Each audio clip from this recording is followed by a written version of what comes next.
Hey friends, how you doing? So I'm reading this book. It's called More Myself, A Journey. It's by Alicia Keys. So I just started reading this. This is part of chapter one. She talks about getting her first piano at her house. So I wanted to share her words with you. A defining experience of my childhood began with a simple question: got room for a piano? It was spring of 1987, and my mother and I were visiting our neighbors in the Ninth Avenue building of Manhattan Plaza. While I was playing with my friend, our mothers caught up. My friend's mom mentioned that her family would be moving soon. Her husband, a musician and piano tuner, had an extra piano. That's when she asked my mother the question that would alter my life: did we have space for an upright? I'd love to take it, Mommy said without hesitation. Well, if you can move it, the woman said, you can have it. 1 week and $50 later, two men from Beethoven Piano showed up and loaded it upright onto a dolly as I watched from the terrace window in our living room. The piano teetered on its platform as the workers wheeled it across the center courtyard toward our tower on 10th Avenue, up the service elevator, and at last onto the doorway of our apartment. Since the afternoon that piano was scooted into the center of our living room, little has been the same. The first time I'd seen a piano, I was mesmerized. My kindergarten teacher, Miss Hazel, a former dance intent on opening up the world of artistic expression to her students, would put together shows like Cats and Dreamgirls and have us audition for roles. I was once chosen to play Dorothy in The Wizard of Oz, which is how I discovered I had a voice and I loved to use it. But it was the piano that called to me. Miss Hazel would often invite musicians to perform for us in our school's auditorium. And there, one afternoon, sat a woman at an upright, her long, slender fingers dancing gracefully over the charcoal and ivory keys. For me, the initial attraction was entirely visual. I loved the way the splintered piano stood, proud and unapologetic, and how the beauty of its sleek, shiny keys contrasted with the roughness of its wooden frame.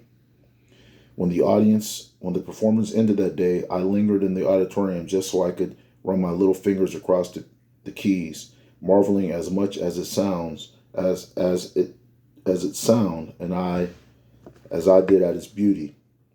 Mommy had never had to push me toward the piano. As a first grader, before we received the upright, I asked her if I could take lessons, and she agreed, probably while calculating the overtime she'd have to work in order to pay for them.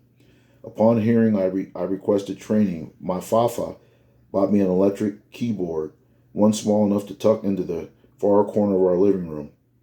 Margaret Pine, a pianist who came highly recommended to my mother, would be my only piano teacher from when I was 6 until I graduated from high school. From the first C major chord I struck, I was smitten. By then, my mother determined to help me discover my muse and keep me out of trouble in a neighborhood known for it. Already filling my days with one activity after another, my schedule would eventually include Alvin Ailey dance classes, gymnastics, and ballet. A friend of mine, Lecky Brown, even helped land my first TV gig.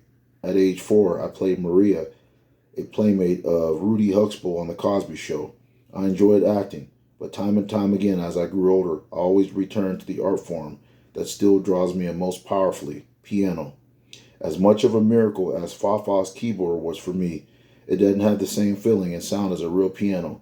I secretly longed for an upright, like the ones I'd seen at school, which is why on that afternoon when our secondhand piano bumped across our threshold, I felt like I was inheriting a Steinway grand. The upright was dented and scratched and badly out of tune. Mommy said it appeared to be one of those player pianos that could operate itself, a relic of the 20s and 30s. The self-playing mechanism had been removed, but the space for it remained.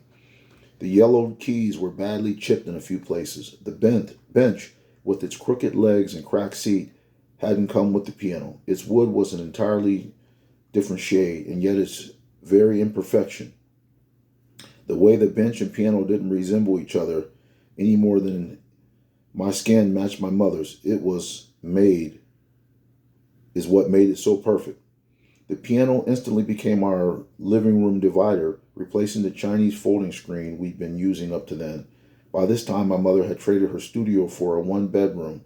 She tried for a two-bedroom so we would each have our own space, but the building management wouldn't allow it. If I had been a boy, she was told, we could have had two rooms. I guess they figured a girl could sleep with her mother. Over the years, that little apartment got rearranged a lot.